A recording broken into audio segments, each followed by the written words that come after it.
help. I don't want to be my Enneagram number. Have you had that thought? Because I have. Hi, I'm Nick Schell, a certified Enneagram coach. And yeah, that's what it was like. It took me like well over a solid year of really trying to figure out what number I was. And if you're like me, I've observed only about a third of the people get it right when they think that they figured out what number they are. I mean, an online test can only be so accurate because a lot of times you answer the questions based on how you wish you could see yourself, or maybe you're stressing out by taking the test and then you answer it as the stress number of yourself, but not the real number. There's so many ways to get those tests wrong.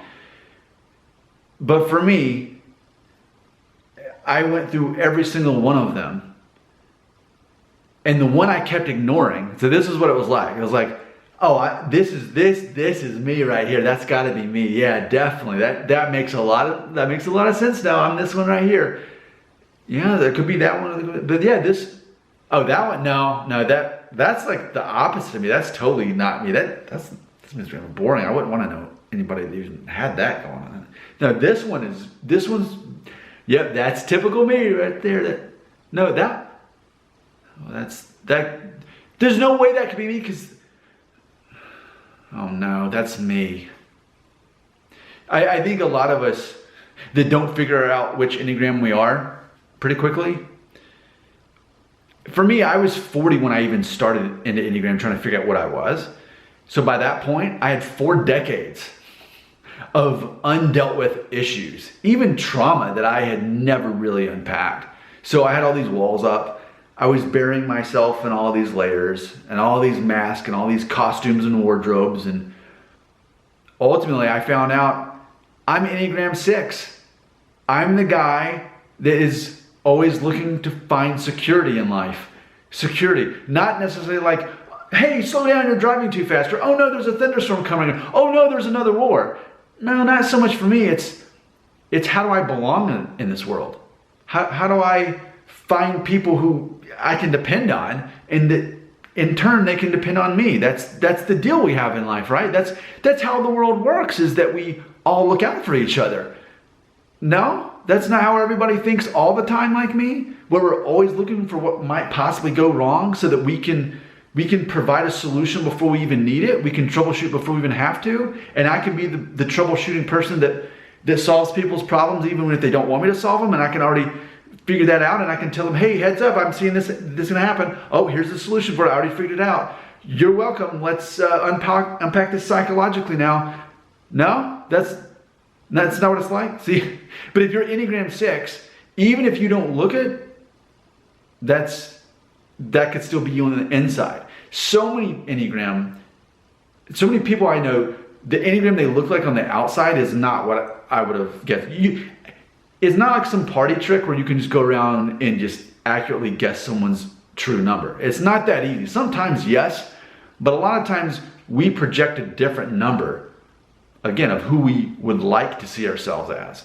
So for me as counterphobic 6, I'm here to prove to you that I'm not afraid. I'm here to prove to you that I'm not scared. I'm here to prove to you that I'm not insecure. I'm going to prove it to you. But if I have to prove it to you, I think that might mean that I actually am insecure or afraid in some ways. But I'm not going to let you know that. I mean, I only recently figured it out like a year and a half ago.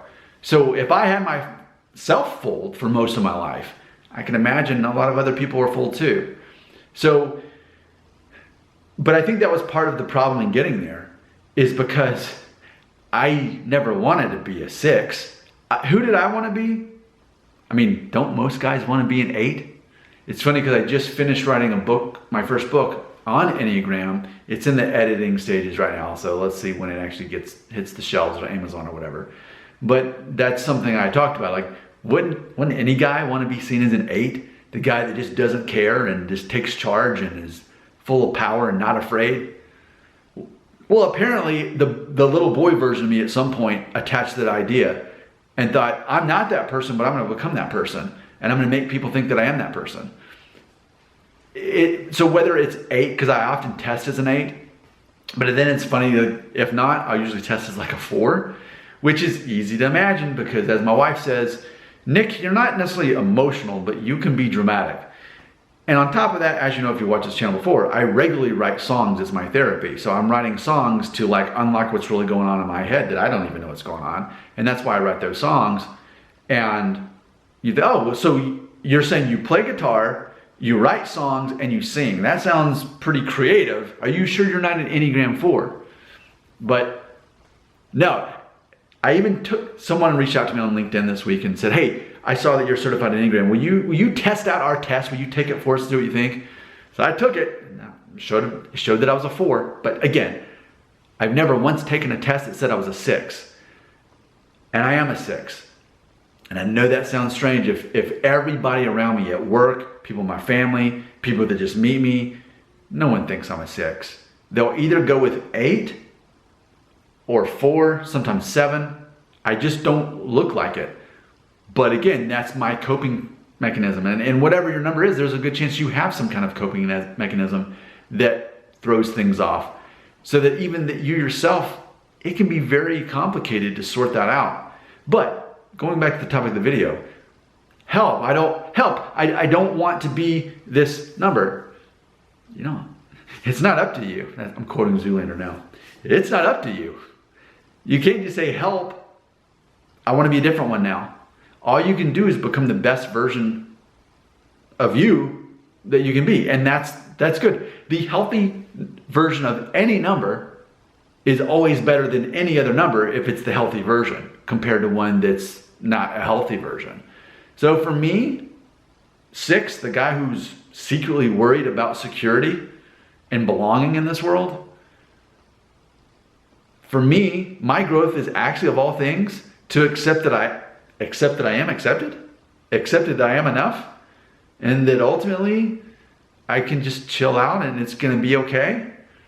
It's funny because a 6, an Enneagram 6, is someone who's supposed to be freaking out all the time that the sky's falling. And for me, I guess I carry that to a much bigger degree. The sky's falling? Who cares that the sky's falling? The universe is constantly expanding and there's no end to it. Well, I'm nothing then. I'm absolutely nothing in the universe. And then when I die, no one will even remember me. And what even happens for sure after we die, no one can actually even prove it. So that's what it's like to be me. So again, it's a sexual subtype of a counterphobic 6. Like, it's way out there. It's the lyrics of Through the Never by Metallica, which, by the way, James Hetfield, the lead singer and songwriter, is the guy who wrote that very song that I'm talking about, Through the Never by Metallica. He has those thoughts too. I don't know the guy, but I totally know the guy. That's what it's like. So, yes, you can't change your Enneagram, but you can become a better version of it. And how? By exploring Enneagram and understanding yourself better and understanding those triggers. What sets you off? Write it down in a notebook, as I have. Tell people close to you, hey, here's things that like trigger me, and now I understand on some level, here's why. So that's what it's like for me, but depends on what number you are. Are you living under the umbrella of shame, under fear like I am, or under anger? And then from there, start unpacking it. I would love to hear from you. All you have to do is leave a comment right there.